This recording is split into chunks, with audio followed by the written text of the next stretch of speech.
অজুতে আমাদের যে সমস্ত ভুল ত্রুটিগুলো সচরাচর হয়ে থাকে সে বিষয়ে সামান্য কিছু কথা আর্জ করার এরাদা রাখি। ওয়া মা তাওফীক ইল্লা বিল্লাহ।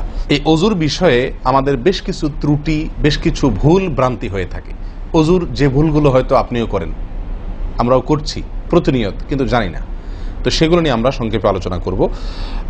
নবী সাল্লাল্লাহু আলাইহি ওয়াসাল্লাম বুখারী মুসলিমের হাদিসে আসছে, তিনি বলেছেন, লা তুকবালু সালাতুন বিগাইরি তাহুরিন, পবিত্রতা ছাড়া কোনো সালাত কবুল হবে না। কোনো সালাত আল্লাহর কাছে অ্যাকসেপ্টেড, গ্রহণযোগ্য হবে না কি ছাড়া? তাহারাত ছাড়া, অজু ছাড়া। মুসলিম বর্ণিত হাদিসে আসছে, নবী সাল্লাল্লাহু আলাইহি ওয়াসাল্লাম বলেছেন, যে ব্যক্তি পরিপূর্ণভাবে অজু করবে, পরিপূর্ণভাবে অজু করবে, ভালোভাবে অজু করবে, এবং অজুর শেষে কালিমাতুশ শাহাদা যেটা আছে, আশহাদু আল্লা ইলাহা ইল্লাল্লাহু ওয়াহদাহু লা শারীকা লাহু ওয়া আশহাদু আন্না মুহাম্মাদান আবদুহু ওয়া রাসূলুহু, এই কালিমায়ে শাহাদা পাঠ করবে অজুর শেষে, এই ব্যক্তির জন্য আল্লাহ সুবহানাহু ওয়া তাআলা জান্নাতের সমস্ত দুয়ার খুলে দিবেন। প্রিয় ভাইরা, এখন আসি আমরা অজুতে কি ভুলগুলো আমাদের এমন হয় যেগুলোর কারণে আমাদের অজুর পূর্ণতা নষ্ট হতে পারে। তার ভিতরে এক নম্বরের ভুল হলো, যেটি আমাদের হয়ে থাকে অজুর ক্ষেত্রে অনেকেরই, সেটা হলো বিসমিল্লাহ পাঠ না করা। অজুর শুরুতে কি পাঠ করতে হয়? বিসমিল্লাহ। আপনি যখন হাত ধুয়ে তো অজু শুরু করবেন, দুই হাতের কবজি দুই হাতে অজু শুরু করবেন না, প্রথম কাজ, তার আগে আপনি কি কি করবেন? বিসমিল্লাহ। বিসমিল্লাহ বলে হাত ধুয়ে তারপর অজু শুরু করবেন। বহু লোক আছি আমরা, অজুখানায় ওই গল্প করতেছি, আড্ডা মারতেছি, কথাবার্তা বলতেছি, এই বলতে বলতে অজু শুরু করে দিছি। তাহলে বিসমিল্লাহ কখন পড়তেছি? বিসমিল্লাহটা অনেক সময় অমনোযোগিতার কারণে, অবহেলার কারণে, অন্যমনস্কতার কারণে বিসমিল্লাহটা অনেক সময় আমরা বলতে ভুলে যাই। অথচ এই বিসমিল্লাহ পাঠ করা অজু শুরুতে অনেক বিশেষজ্ঞ আলেমের মতে ফরজ। অনেকে বলেন বিসমিল্লাহ পাঠ না করলে অজুই হবে না, আপনি যদি ভুলে বাদ দেন অজু হলো না।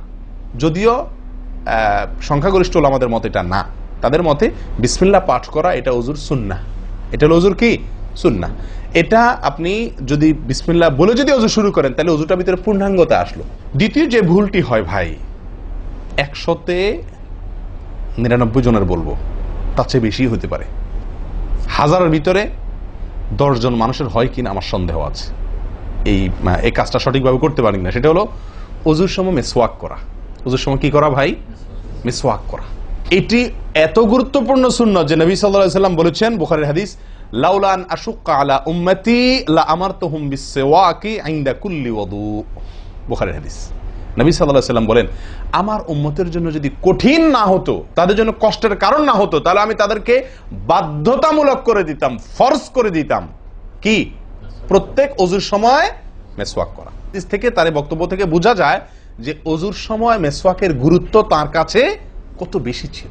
3 নম্বর যে ভুলটা আমাদের হয়ে থাকে সেটা হলো কুলির মধ্যে। দেখেন প্রত্যেকটা কাজেই কিন্তু, আমি একটা একটা করে আপনার দেখাচ্ছি অজুর প্রত্যেকটা কাজে আমাদের ত্রুটিগুলো হয় কিভাবে। দেখেন কুলির সময় ভুল হয়। কি ভুল হয়?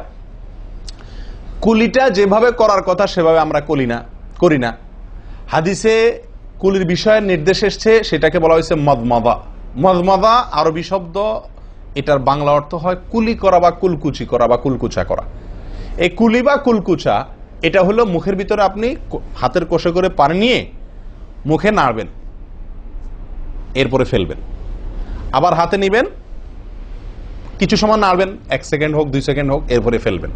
এটা হলো কুলি বা কুলকুচা। আমরা বেশিরভাগ সময় এরকম করি আলহামদুলিল্লাহ। যখন ব্যস্ত থাকি, যখন হুলস্থুল থাকে, কোনো সময় কোনো কাজের তাড়া থাকে, তখন অনেক সময় আমরা কি করি? হয় কি না হয় না? মুখে নিলাম আর ঢাললাম, মুখে নিলাম আর ঢাললাম। আমি জানি না আপনাদের হয় কিনা এরকম। আমি দেখছি এরকম অনেক সময় হয়। আপনারা একমত কিনা? নিলাম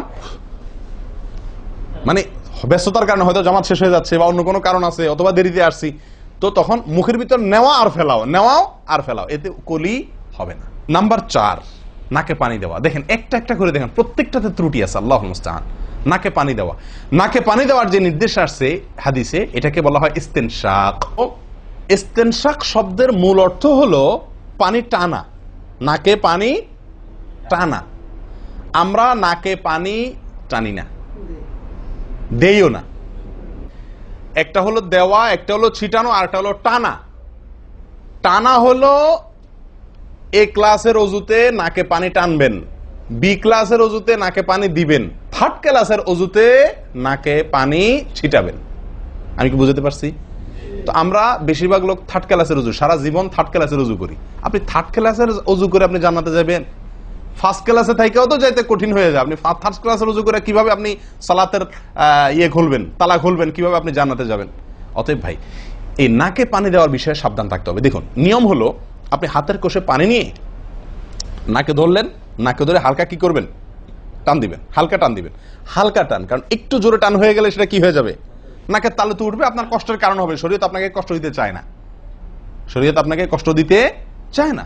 আল্লাহ সুবহানাহু ওয়া তাআলা চান না আমরা কোনো কষ্টে নিপতিত হই। অতএব আমি এমন জোরে টান দেবো না যে নাকের তালু তো উঠে, কিন্তু হালকা একটু টান দেবো যাতে করে অন্তত সামান্য একটু ভেতরে পানিটা যায়। নাকে পানি দেওয়ার উদ্দেশ্য আর কুলি করার উদ্দেশ্য এক। নাকে পানি দেওয়ার উদ্দেশ্য হলো নাকের ভেতরের যে ময়লাগুলা, ধারে কাছে যে ময়লাগুলো আছে, এগুলো যেন পরিষ্কার হয়ে যায়। আল্লাহর দরবারে দাঁড়াবো পরিচ্ছন্ন হয়ে, পবিত্র হয়ে। হ্যাঁ, এই জন্য নাকে পানি দেওয়ার নির্দেশ আছে। এখন আপনি যদি নাকে পানি কোষ নিয়ে ধরে একটু হালকা টান দেন, তাহলে ভিতরে কিছুটা পানি যাবে কি যাবে না, এটা আপনাকে করতে হবে। নাম্বার 2, এটা যদি আপনি করতে কষ্ট হয়, টান দিলে, আপনি আস্তে টান দিলেও উপরে উঠে যায়, তো দরকার নেই। তাহলে আপনি কি করেন, নাকে পানি দেন। নাকে পানি কিভাবে দিবেন, নাকটাকে অন্তত পানির মধ্যে কি করে রাখেন, চুবাই রাখেন, 1 সেকেন্ড চুবাই রাখেন, কিছু দূর পানি যাবে কিনা। আমি কি বুঝাতে পারছি? আমরা অনেকে বিশেষ করে আমি দেখছি ওযু করার সময় নাকে পানি ছিটান। কিভাবে পানি ছিটান, ওই যে কষে করে পানি নিয়ে, লক্ষ্য করছেন আপনারা, এভাবে নিয়ে এরকম মারে পানিটা, এরকম মারলে সেটা কি হলো, ছিটানো হলো। হাদিসে যে ইস্তেনশাকের কথা বলা হয়েছে সেটা হলো না। আপনি সারা জীবন ওযু করলেন, অথচ আপনার কখনো নাকে পানি দেওয়ার সুন্নাহটি আদায় হলো না। সারা জীবন, আজীবন আপনার ওযুটি হয়ে গেল সুন্নাহ ছাড়া। আরেকটি ভুল ভাই, নাকে পানি দেওয়া একটা আমল, নাক ঝাড়া আরেকটা আমল। নাকে পানি দেওয়া এটা একটা নির্দেশ, আর নাক ঝাড়া আরেকটা নির্দেশ। আমি কি বুঝাতে পারছি? কুলি করা একটা আমল, হাত ধোয়া একটা আমল, হাতের কবজি পর্যন্ত 2 হাতের বিসমিল্লাহ বলা, তারপর তো এটা আছেই। এরপরে মেসওয়াক করা একটা আমল, কুলি করা আরেকটা সুন্নাহ, কুলির পরে নাকে পানি দেওয়া বা নাক দিয়া পানি টানা আরেকটা আমল, এরপরে নাক ঝাড়া আরেকটা আমল। ভাই, এরপরে আসি আরেকটি গুরুত্বপূর্ণ আমল যেটি হয় না, বা আরেকটি ত্রুটি ওযুতে, সেটি হলো আঙ্গুল খেলাল না করা। ওযুতে কি না করা, আঙ্গুল খেলাল না করা। আঙ্গুল খেলাল হলো হাত এবং পায়ের আঙ্গুলের যে চিপাগুলো আছে, এই চিপাগুলোতে পানি পৌঁছানোর জন্য, পানি পৌঁছানোটা নিশ্চিত করার জন্য কি করতে হবে, এক হাতের আঙ্গুলকে অন্য হাতের আঙ্গুলের চিপায় ঢুকায়া এভাবে কি করতে হবে, একটু হালকা নাড়তে হবে, যাতে করে জায়গাটাতে, চিপাটাতে পানি গেছে এটা কারণ এই চিপাগুলোতে পানি নাও যেতে পারে শুকিয়ে থাকার কারণে। তা আপনি যদি একটু নাড়া দেন পানির ভিজা আঙ্গুল দিয়া, তাহলে ইনশাল্লাহ ওখানে পানি পৌঁছানোটা মোটামুটি নিশ্চিত হয়ে যাবে। ঠিক না ঠিক? পায়ের আঙ্গুল কিভাবে করবেন, পায়ের আঙ্গুল তো আর এক আঙ্গুল অন্য পায়ের আঙ্গুল ঢুকাতে পারবেন না। সেটা করবেন হলো, অন্য হাদিসে আসছে, এই যে কোন আঙ্গুল আছে না, কোন আঙ্গুল দিয়া সব চিপাগুলোতে কি করবেন, ঘষা দিবেন। কোন আঙ্গুল দিয়া আপনার সব পায়ের আঙ্গুল চিপাগুলোতে ঘষা দিবেন। ভাই, আমরা কজনে করি এই খেলার আমলটা বলেন তো? পায়ের আঙ্গুল, কোন আঙ্গুল দিয়া পায়ের আঙ্গুলের চিপা খেলাল করা, হাতের আঙ্গুল খেলাল করা, কজনে করি আমরা বলেন? তাহলে এই ভুলগুলো আমাদের অহরহ হচ্ছে না ভাই? আমরা কি জান্নাতে যেতে চাই না? আমাদের সালাতটা সুন্দর হোক আমরা চাই না ভাই? আমাদের এই সালাত খুব পাওয়ারফুল হোক, শক্তিশালী সালাত হোক, এই সালাতের মাধ্যমে আমি অন্যায় থেকে বেঁচে থাকবো, এই সালাতের মাধ্যমে আমি জান্নাতে যাব, এই সালাত আমাকে খাঁটি মুসলিম বানাবে, এই সালাত আমাকে আল্লাহর কাছে প্রিয় বানাবে, এই সালাত কি আমাদের নূর হবে, আমরা চাই না ভাই? এগুলো যদি চাই তাহলে আমাকে ওযু সুন্দর করতে হবে, আর ওযু সুন্দর করতে গিয়ে এই ভুলগুলোর ব্যাপারে সাবধান হতে হবে। তাহলে আঙ্গুল খেলাল করা, পায়ের আঙ্গুল, হাতের আঙ্গুল আমরা করি না বললেই চলে ভাই। তো আজকে থেকে ইনশাল্লাহ করবো। তো ভাইয়ারা, ওযুর ক্ষেত্রে আরেকটি ভুল, এই যতগুলো ভুল বললাম এর ভিতরে বড় 2টি ভুল বলে ওযুর ভুলকে আমরা শেষের দিকে চলে আসছি। একটি বড় ভুল হলো শুকনা থেকে যাওয়া। কোন জায়গা যদি আপনার অবহেলার কারণে শুকনা থেকে যায়, ওযুর অঙ্গগুলো যেগুলো ধুইতে হবে, তার কোনো অঙ্গ যদি শুকনা থেকে যায়, ওযু হবে? ওযু হবে না। এক ব্যক্তি ওযু করে আসছেন, নবী সাল্লাল্লাহু আলাইহি ওয়াসাল্লাম দেখেছেন তার ওযুর কোন জায়গা শুকনা আছে, তিনি বললেন যাও আবার ওযু করো, তোমার ওযু হয় নাই। তিনি তাকে পুনরায় ওযু করাইছেন। কেন? তার ওযু সঠিকভাবে হয় না, শুকনা রয়ে গেছে।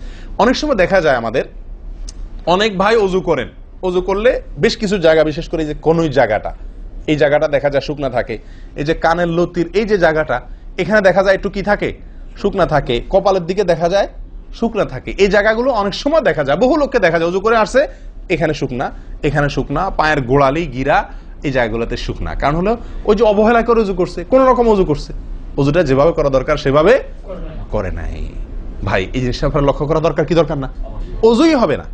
এই যে ভুলগুলো বললাম এগুলা হলে আপনার অজু হয়ে যাবে, কাগজে কলমে অজু হয়ে যাবে। কিন্তু এখনকার যে ভুলটা বললাম, যদি শুকনা না থাইকা যে আল্লাহ মাফ করেন, তাহলে কাগজে কলমেও অজু হবে না, কাগজে কলমেও কি হবে না? অজু হবে না। এত জঘন্য। সাবধান থাকার দরকার, কি দরকার না?